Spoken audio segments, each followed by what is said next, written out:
बालाजी को स्वतंत्र प्रभार, आवास एवं शहरी विकास मंत्रालय की नेता श्रीमान एलिस स्वतंत्र प्रभार सौंपा जाता है। धन्यवाद। क्वेश्चन प्रश्न संख्या 101 श्री मयंक जी। आपने मुझे प्रश्न पूछने का मौका दिया। मेरा प्रश्न रक्षा मंत्री से है कि जब हमारे देश में पहलगाम अटैक हुआ तो उसमें हमारे देश से कई लोग मारे गए, फिर भी रक्षा मंत्री ने हमारे देश के लिए कुछ नहीं किया। रक्षा मंत्री से बड़ी बड़ी बातें कर सकते हैं कि कश्मीर हमारा है, हमने कश्मीर को खून से पाला है, लेकिन ये वही रक्षा मंत्री हैं जो खुद सुरक्षा लेकर चलते हैं। ये कश्मीर की क्या सुरक्षा देंगे? इसमें हमारे देश के जो पीड़ित लोग मारे गए, रक्षा मंत्री ने उनके परिवार के लिए भी कुछ नहीं किया। हमारे जो आतंकवादी तस्वीर में आया उसके लिए भी रक्षा मंत्री ने कहा। माननीय अध्यक्ष जी, मैं आज पहलगाम हमले में निर्दोष यात्रियों की नृशंस हत्या जो कि पाकिस्तानी आतंकवादियों द्वारा की गई और उसके जवाब में देश के प्रधानमंत्री जी ने दृढ़ इच्छा शक्ति का प्रदर्शन करते हुए सेना को ऑपरेशन सिंदूर की परमिशन दी और हमारे वीर जवानों ने सटीकता और बहादुरी के साथ पाक स्थित आतंकवादी अड्डों को चूर चूर करने का काम किया। इस घटना पर जो बहस छेड़ी गई है, मैं इसमें हिस्सा लेने के लिए खड़ा हुआ हूँ। माननीय अध्यक्ष जी, स्वाभाविक है कि जब देश में इस तरह की क्रूर घटना घटती है तो इस पर चिंतन और मनन होना चाहिए और आगे ऐसा ना हो इसकी भी चिंता होनी चाहिए। माननीय अध्यक्ष जी, मैं आपके माध्यम से सदन को और सदन के माध्यम से पूरे देश को 28 जुलाई को हुए ऑपरेशन महादेव की जानकारी देना चाहता हूँ। इस ऑपरेशन में 3 आतंकवादी सुलेमान, फैजल, अफगान और जिब्रान को सेना, सीआरपीएफ और जम्मू कश्मीर पुलिस के संयुक्त अभियान में ऑपरेशन महादेव में मार गिराया गया।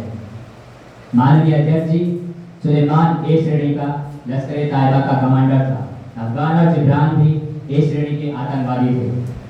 ऑपरेशन महादेव की शुरुआत 22 मई को 2025 को ही शुरू हो गई थी। 23 अप्रैल को एक सुरक्षा मीटिंग की गई और उसमें सबसे पहले कि ऑपरेशन सिंदूर को भारत के इतिहास में स्वर्णिम अक्षरों में लिखा जाएगा। इस ऑपरेशन ने विश्व स्तर पर भारत के लिए एक न्यू नॉर्मल स्थापित किया है। इस न्यू नॉर्मल की नींव सदियों पहले ही रामचरितमानस में लिख दी गई थी, जिसकी चौपाइयां हैं, विनय न मानक जग भी जड़, गए 3 दिन बीत, बोले राम सकोप तब, भयभीत होए ना की। जिसका अर्थ है विनय और धैर्य जरूर ही बहुत ही महत्वपूर्ण गुण है, पर जब धैर्य का बांध टूट जाता है तो भय के अलावा उसका कोई रास्ता नहीं बचता।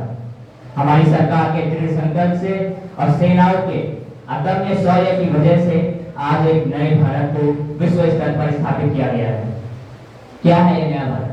ये नया भारत वो है जो शांति के लिए गौतम बुद्ध और महावीर जी के दिखाए रास्ते पर तो चलता है, परंतु जब बात राष्ट्र सुरक्षा और राष्ट्र हित की आए तो प्रभु श्री राम के धनुष और श्री कृष्ण के अध्यक्ष महोदय जी, मुझे यह अवसर देने के लिए। माननीय अध्यक्ष महोदय जी, दिन भर महिलाओं पर हो रहे अत्याचार और हिंसा से मेरा हृदय पीड़ा और संवेदना से भर रहा है। हर दिन लाखों महिलाएं भयानक, अमानवीय और प्रताड़ना भरी घटनाओं का शिकार हो रही है। ये न केवल हमारी कानूनी व्यवस्था बल्कि शासन तंत्र और महिलाओं की सुरक्षा पर एक गहरी चोट है। मैं माननीय गृह मंत्री से पूछना चाहती हूँ कि जब देश के शिक्षा संस्थानों पर भी महिलाएं सुरक्षित नहीं हैं, तो आम जन की सुरक्षा की क्या गारंटी है? और ये कहना कि बेटी बचाओ, कैसा बेटी बचाओ है जहाँ बेटियां सुरक्षित नहीं हैं? महिला सशक्तिकरण है,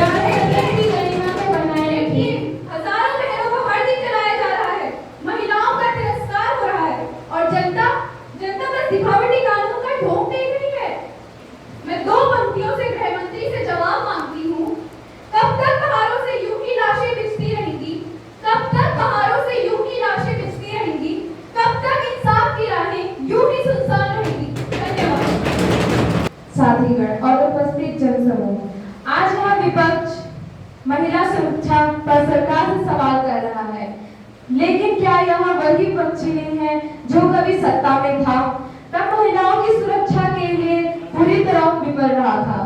क्या यह विपक्षी दल नहीं है जिनकी सरकार में महिलाओं पर अत्याचार हुए, लेकिन अपराधियों को छुपाने के लिए पूरा तंत्र था?